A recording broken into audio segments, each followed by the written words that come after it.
হরে কৃষ্ণ। আজ 23শে শ্রাবণ 1431 8ই আগস্ট 2024 বৃহস্পতিবার। আজ আমি শ্রীমদ্ ভাগবতম পাঠ করছি।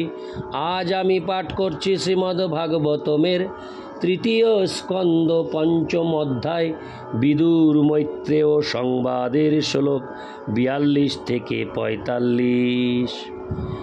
নারায়ণ হে নারায়ণ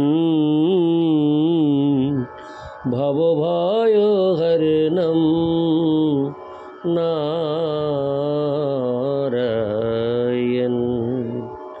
শ্লোক 42। যৎশ্রদ্ধয়া হরে কৃষ্ণ, প্রথম থেকে পাঠ করছি। যশ্রদ্ধয়া শ্রুতবত্তা চ ভক্তা সংবৃজমানে হৃদয়ে হবোধায় জ্ঞানেন বৈরাগ্য বলেন ধীরা ব্রজেম তত্ত্বে হংগ্রীশ্বরজ পীঠম। অনুবাদ: শ্রদ্ধা ও ভক্তি সহকারে কেবল আপনার শ্রীপাদপদ্ম সম্বন্ধে শ্রবণ করার ফলে এবং হৃদয়ে তার ধ্যান করার ফলে মানুষ তৎক্ষণাৎ জ্ঞানের আলোকে উদ্ভাসিত হয় এবং বৈরাগ্য বলে শান্ত হয়। তাই আমাদের অবশ্য কর্তব্য হচ্ছে আপনার শ্রীপাদপদ্মের শরণ গ্রহণ করা। তাৎপর্য: শ্রদ্ধা ও ভক্তি সহকারে ভগবানের শ্রীপাদপদ্মের ধ্যান করার মহিমা এমনই যে অন্য কোনো পন্থার সঙ্গে তার তুলনা করা যায় না। বিষয়াসক্ত ব্যক্তিদের মন এতই বিক্ষুব্ধ যে তাদের পক্ষে ব্যক্তিগতভাবে বিধিবদ্ধ সাধনার মাধ্যমে পরম সত্যের অন্বেষণ করা প্রায় অসম্ভব। কিন্তু এই প্রকার জড়বাদীরাও যদি অল্প শ্রদ্ধা সহকারে ভগবানের অপ্রাকৃত নাম, গুণ, যশ, রূপ ইত্যাদি সম্বন্ধে শ্রবণ করে, তাহলে তারাও জ্ঞান ও বৈরাগ্য লাভের সমস্ত প্রক্রিয়া অতিক্রম করতে পারে। বদ্ধ জীব দেহাত্মবুদ্ধিতে আসক্ত এবং তাই সে অজ্ঞানে আচ্ছন্ন। আত্মতত্ত্বজ্ঞানের অনুশীলন বিষয়াসক্তির প্রতি বৈরাগ্য উৎপাদন করে এবং এই প্রকার বৈরাগ্য ব্যতীত জ্ঞানের কোনো অর্থ হয় না। জড় সুখ উপভোগের ক্ষেত্রে সবচাইতে দৃঢ় আসক্তি হচ্ছে যৌন জীবন। যে ব্যক্তি যৌন জীবনের প্রতি আসক্ত, বুঝতে হবে যে সে অজ্ঞান। জ্ঞানের পশ্চাতে বৈরাগ্যের উদয় হওয়া আবশ্যক। সেইটি হচ্ছে আত্ম উপলব্ধির পন্থা। যদি কেউ ভগবানের চরণারবিন্দের প্রতি ভক্তিপরায়ণ হন, তাহলে আত্ম উপলব্ধির দুটি অনিবার্য গুণ জ্ঞান এবং বৈরাগ্য অতি শীঘ্রই তার মধ্যে প্রকাশিত হয়। এই প্রসঙ্গে ধীর শব্দটি অত্যন্ত তাৎপর্যপূর্ণ। যে ব্যক্তি বিচলিত হওয়ার কারণ থাকা সত্ত্বেও বিচলিত হন না, তাকে বলা হয় ধীর। শ্রী যামুনাচার্য বলেছেন, যখন থেকে আমার হৃদয় ভগবান শ্রীকৃষ্ণের ভক্তিতে অভিভূত হয়েছে, তখন থেকে আমি আর যৌন জীবনের কথা চিন্তাও করতে পারি না, এবং যদি সেই চিন্তার উদয় হয়ও, তাহলে সেই চিন্তার উদ্দেশ্যে আমি ঘৃণা অনুভব করি। শ্রদ্ধা সহকারে ভগবানের শ্রীপাদপদ্মের ধ্যান করার সরল পন্থার মাধ্যমে ভগবদ্ ভক্ত অতি উন্নত ধীর হয়ে ওঠেন। ভগবদ্ ভক্তির প্রক্রিয়াটি হচ্ছে সদ্গুরুর কাছ থেকে দীক্ষাপ্রাপ্ত হয়ে তার নির্দেশ অনুসারে ভগবানের সম্বন্ধে শ্রবণ করা। এই প্রকার সদ্গুরুকে গ্রহণ করতে হয় নিয়মিতভাবে তার কাছে ভগবানের কথা শ্রবণ করার মাধ্যমে জ্ঞান এবং বৈরাগ্যের উৎকর্ষ সাধন ভক্তেরা বাস্তবিক অভিজ্ঞতার মাধ্যমে অনুভব করেন।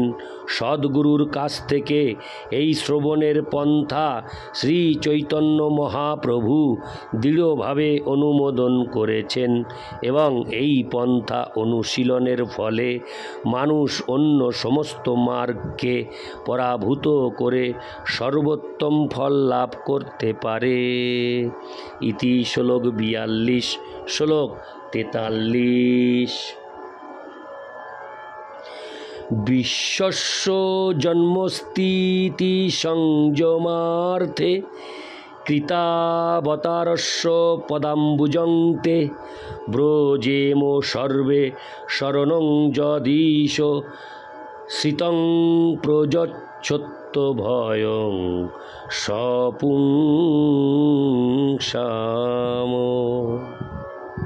অনুবাদ: হে ভগবান, জগতের সৃষ্টি, স্থিতি ও প্রলয়ের জন্য আপনি অবতার গ্রহণ করেন এবং তাই আমরা আপনার শ্রীপাদ পদ্মের শরণ গ্রহণ করি, কেননা তা সর্বদা আপনার ভক্তদের স্মৃতি ও অভয় প্রদান করে। তাৎপর্য: জগতের সৃষ্টি, স্থিতি এবং প্রলয়ের জন্য 3 অবতার রয়েছেন, ব্রহ্মা, বিষ্ণু এবং মহেশ্বর অর্থাৎ শিব। তারা পরিদৃশ্যমান জগতের কারণ স্বরূপ 3টি গুণের নিয়ন্তা বা প্রভু। বিষ্ণু সত্য গুণের নিয়ন্তা, ব্রহ্মা রজগুণের নিয়ন্তা এবং মহেশ্বর তমগুণের নিয়ন্তা। প্রকৃতির বিভিন্ন গুণ অনুসারে বিভিন্ন প্রকার ভক্ত রয়েছেন। যারা সত্যগুণে রয়েছেন তারা বিষ্ণুর আরাধনা করেন, যারা রজগুণে রয়েছেন তারা ব্রহ্মার আরাধনা করেন এবং যারা তমগুণে রয়েছেন তারা শিবের আরাধনা করেন। এই 3টি বিগ্রহই পরমেশ্বর ভগবান শ্রীকৃষ্ণের অবতার, কেননা তিনিই হচ্ছেন আদি পরমেশ্বর। দেবতারা প্রত্যক্ষভাবে পরমেশ্বর ভগবান শ্রীকৃষ্ণের শ্রীপাদপদ্মের নির্দেশ করেছেন।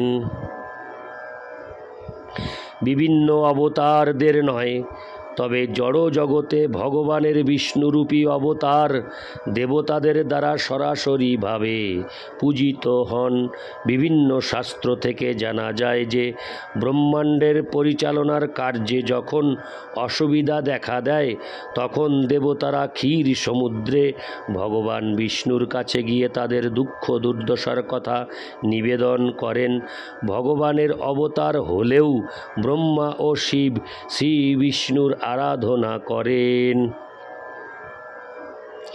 এবং এইভাবে তাদেরও দেবতাদের মধ্যে গণনা করা হয়। তাদের পরমেশ্বর ভগবান বলে মনে করা হয় না। যারা শ্রী বিষ্ণুর আরাধনা করেন তাদের বলা হয় সুর বা দেবতা, আর যারা তার আরাধনা করে না তাদের বলা হয় অসুর। বিষ্ণু সর্বদাই দেবতাদের পক্ষ অবলম্বন করেন, কিন্তু ব্রহ্মা ও শিব কখনো কখনো অসুরদের পক্ষ অবলম্বন করেন।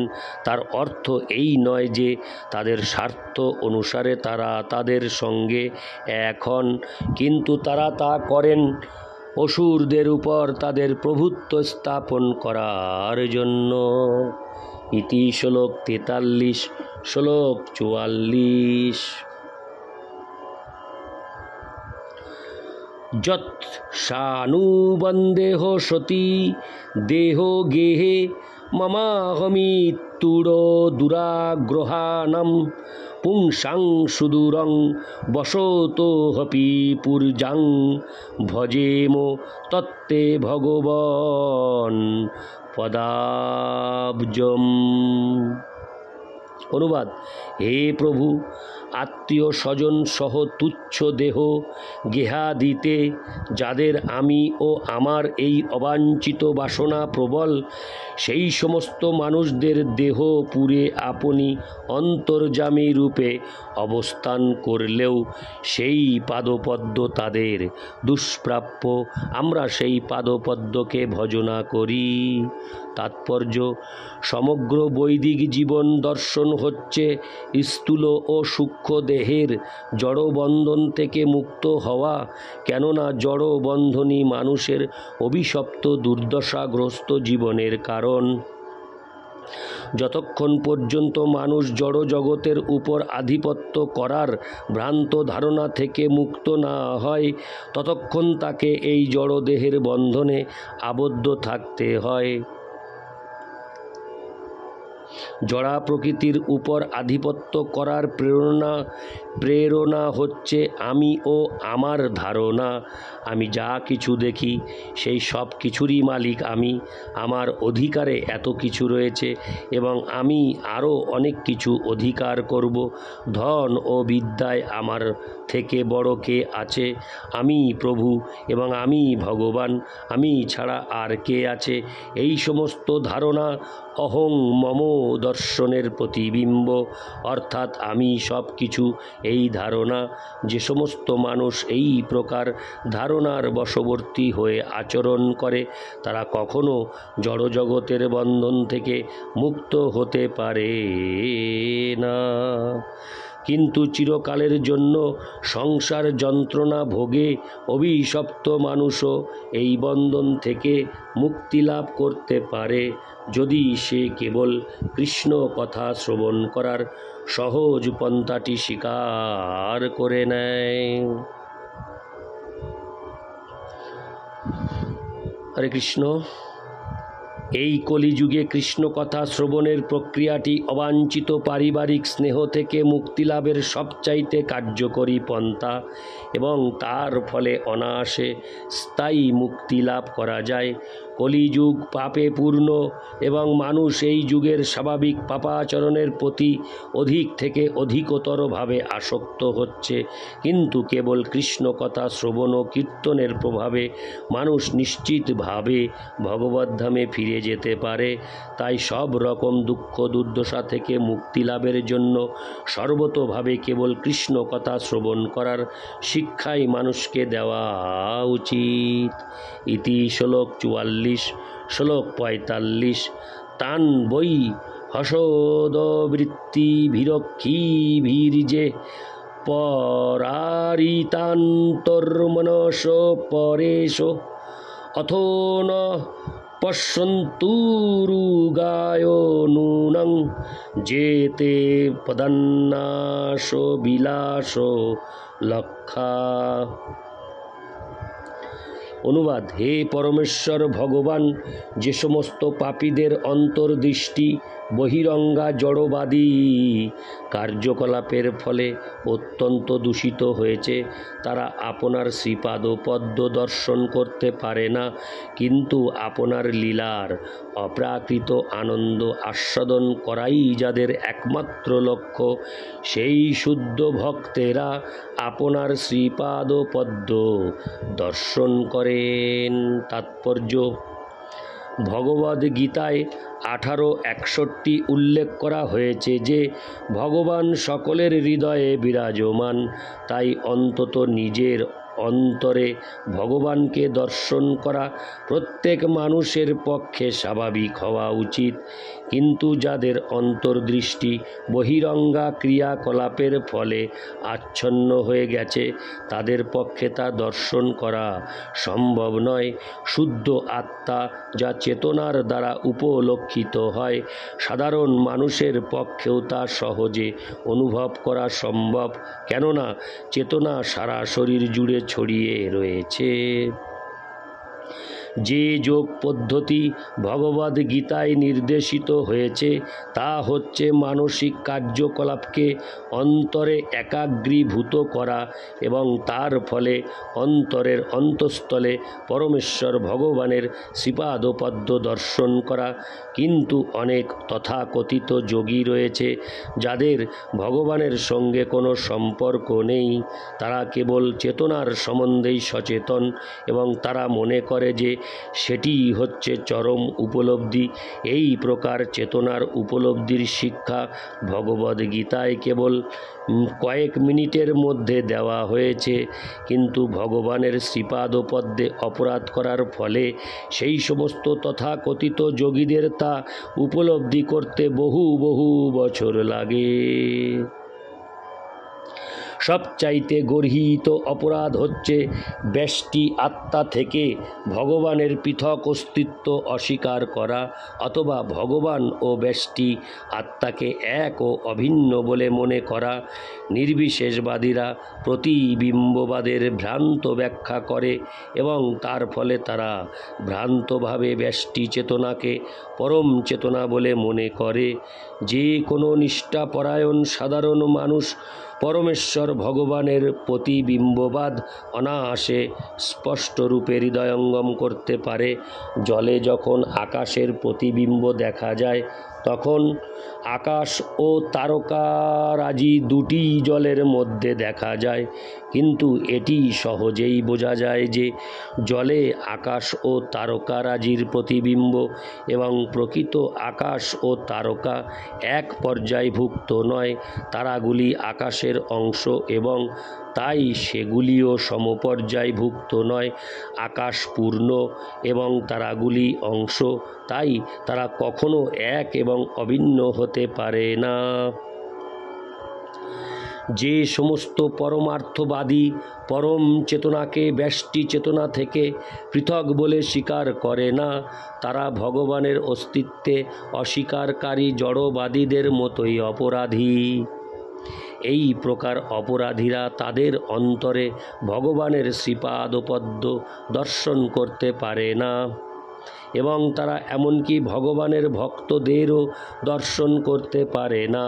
ভগবানের ভক্তরা এতই কৃপাময় যে মানুষকে ভগবৎ চেতনায় অনুপ্রাণিত করার জন্য তারা সর্বত্র বিচরণ করেন, কিন্তু অপরাধীরা ভগবৎ ভক্তদের দর্শন করার সৌভাগ্য থেকেও বঞ্চিত হয়। অথচ অপরাধ শূন্য সাধারণ মানুষেরা ভক্তের উপস্থিতির দ্বারা তৎক্ষণাৎ প্রভাবিত হন। এই প্রসঙ্গে দেবর্ষি নারদ এবং একটি ব্যাধের খুব সুন্দর একটি কাহিনী রয়েছে। অরণ্যের শিকারী সেই ব্যাধটি যদিও ছিল মহাপাপী, তবুও সে জেনে শুনে কোনো অপরাধ করেনি। নারদ মুনির সংস্পর্শে আসা মাত্রই সে প্রভাবিত হয় এবং তার ঘর দোর পরিত্যাগ করে ভগবৎ ভক্তির পন্থা অবলম্বন করে।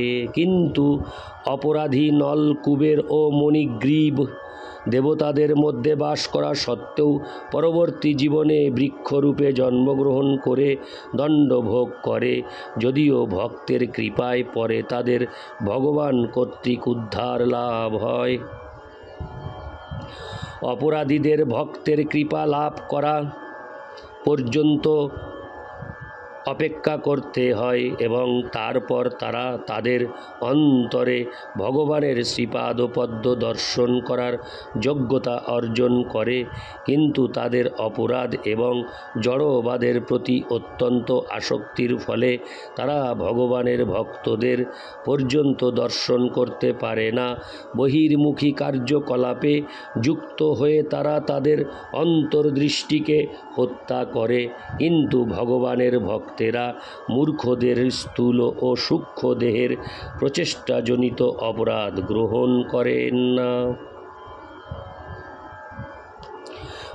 ভগবানের ভক্তেরা নির্দ্বিধায় এই সমস্ত অপরাধীদের ভগবৎ ভক্তির আশীর্বাদ প্রদান করেন।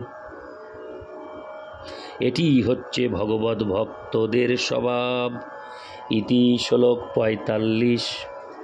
नारायण हे नारायण भवभय हरणं नारायण। हरे कृष्ण, जय राधे, राधे गोविंद, हरि बोल।